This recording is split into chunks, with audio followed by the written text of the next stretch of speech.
When you've had enough of edgy fantasy worlds and want a break from the violence of modern video games, kick back and relax with a bunch of cuddly cute animal friends as they live out their simple lives in the forest, doing what adorable animals do.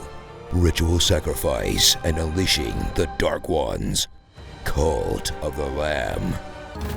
Experience the unholy mishmash of Stardew Valley, Animal Crossing, and the Binding of Isaac as you take control of your adorably fluffy avatar, a cute little antichrist blessed with the powers of the Chained One, because you can always trust a guy who's in prison for eternity, and set out on your task to make a weird little forest cult full of adorable idiots you can manipulate to do your evil yard work, while you literally feed them bowls of grass and make them work 16-hour days hitting rocks. Then, if any of them get too upset about it, throw them in the stocks for a few days.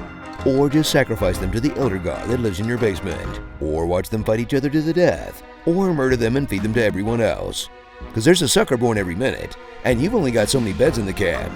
First they want beds and food, then they're gonna want to unionize. This is why you gotta nip it in the bud and feed them to Cthulhu. I mean, I'm pretty sure that's what Tom Nook does, and that mofo runs a tight ship. What, you didn't think it was weird that he brought you to an uninhabited island with little to no government oversight? Also, I'm fairly certain Blathers has eaten at least a couple villagers. Discover the surprisingly elaborate cult-building mechanics as you run around like a chicken with its head cut off, trying to take care of all your chores, like rebuilding everything as it constantly falls apart, farming, harvesting, and cooking so your idiot cultists don't starve to death, cleaning up the dumps they took as you searched the whole map like you're looking for a hidden collectible, finally building them a toilet 4 hours in, forgetting your weird friends and just fishing or gambling for a while, preaching to your flock and sucking out their life essence, performing dark rituals to make them work 3 days straight without food or sleep, or just getting them all really, really high, and fulfilling their dark requests, half of which involve literally eating shit, murder, and exterior decoration. Okay, look, I know this is a cult devoted to the ultimate evil, but these guys are some real freaks. I'm pretty sure I didn't even ask them to do most of the stuff.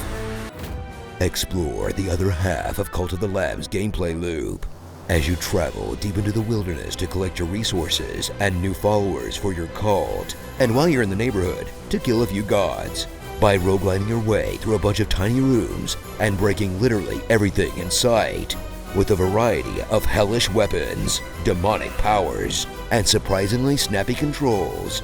Then upgrade your skills with tarot card perks and refill the health you've lost.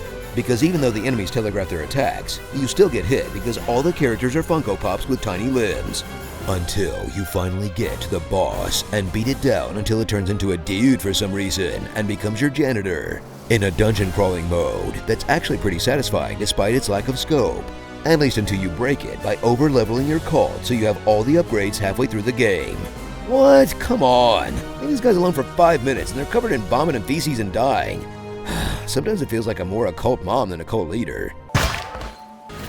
So fluff that fleece and get ready to drink the Kool-Aid in a well-crafted indie that looks and plays better than you'd expect, whose biggest flaw is that you'll burn through most of it in 12 hours, and most of that will be picking what pattern pathway matches your demon summoning circle. Because even if you're trying to raise an unholy legion hell-bent on Armageddon, you gotta look good doing it. Hey, I think I heard of this. This is cottagecore, right? Starring a shrubbery, Kermit the Pagan God, Blooper, the emissary from hell, Spider-Man, More Than 2 Chains, a bunch of absolute morons, and Jammer Lemmy, Violence of the Lambs. Hey, shout out to this fish masquerading as a dude. Don't worry, bud. I'll never reveal your secret. Tell us what you'd like to hear in my epic voice in the comments below. Steel wins battles. Gold wins wars. I'm the girl with the gall. My PSA was normal, but the DRE indicated there may be a problem. Life is a game, and the game is life. Hang on a sec, I need to fight these ninjas.